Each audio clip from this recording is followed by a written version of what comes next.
afternoon, you guys. My name is Martha Martinez, and I'm giving you guys a speech in regards to network foundations. I've been in the Navy for 6 years, and I've learned a lot. But one thing I've learned is that your foundation needs to be really structured and made correctly before you can build a network. Today, I'll be teaching you guys how to make Cat5 cable. Cat5 cable, there's two types. There's crossovers and straight through. Crossover cables are used to connect like devices. Straight through cables are used to connect non-like devices. When you build Cat5, it's very tedious, but you have to pay attention. There's a color coordination. I know, how many of you guys seen Cat5 cable? Okay, most of you guys, right? So this is what normal Cat5, this is Cat5 cable. It's thicker, it's very durable, and it comes all coiled in, and inside there's copper wires that are shielded. This is called a shielded twisted pair. And it's called shielded twisted pair because it has foil, and then it has an aluminum cover, and then they're all exactly even covered with plastic after that. So it's very, very well secured. To make Cat5 cable, you have to know the order of the cable orders that you will be placing them in, and as well as knowing what type of devices you're connecting. So if you're connecting a hub, to another hub, you need a crossover cable because those are like devices. If you're connecting a computer to a hub, then you need a straight through cable. So to make Cat5 cable, you need Cat5 cable. You need a crimping tool. This is a multi-tool purpose tool, and the tool has in here, it has the edges to cut the cable. It has a punch down tool for a foam line, which is called RJ11, and then it has one for a Cat5, RJ45. So it's really useful. You can cut the cable with it. You can cut the cable, crimp the tool. So it's very multi-purpose. So to make Cat5 cable, you have to first cut the end of the cable and expose the wires just like this. Can you guys see it? Okay. Once you expose the wires, you're supposed to untwist the pairs because they're shielded twisted, so they're twisted when they come through. You twist them, untwist them, and then you put them in the correct order.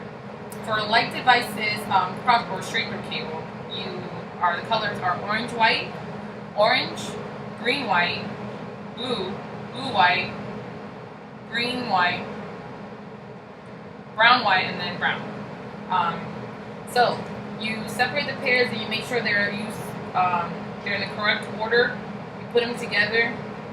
Then you take the RJ45 and use the crimping tool to crimp the Cat5 and connect the ends. All Cat5 cable comes in this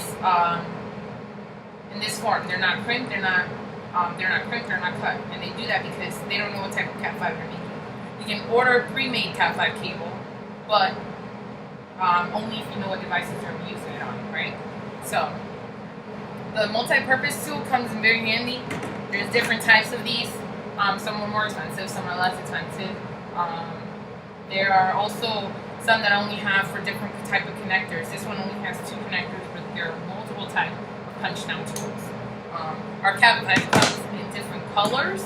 There's green, red, blue, whatever color you want, you can pretty much get Cat5. And in the Navy, we do that because of classification reasons. You need to have that so you can tell what system is what. If you're building a network, the foundation has to be correct. If you, for some odd reason, punch down this cable, but it's not done correctly, your hub and your switch won't talk to each other. So now you're trying to figure out, hey, why isn't my network working? Why am I not getting services? Sometimes it's the easiest thing, such as punching down a Cat5, that will get you. If you fix the initial issue and do it slowly, then you'll be avoiding that issue. In conclusion, I just want to let you guys know, building Cat5 is it does take a toll on your hands because you do have to untwist the pairs, cut the pairs out, and do stuff like that, so it does become tedious. You also have to punch down the tool really hard because it has the grip handle just for so it can make it easier for you guys. But you do have to punch it down really hard. If you have a really bad punch down tool, you physically have to. Sometimes you just do it old school and you gotta press it really hard and it won't work. Building your network should be it's not an easy task, but if we start off smartly by building just some physical layers, then you won't have issues later on. And then I just want you guys thank you. Have a good day.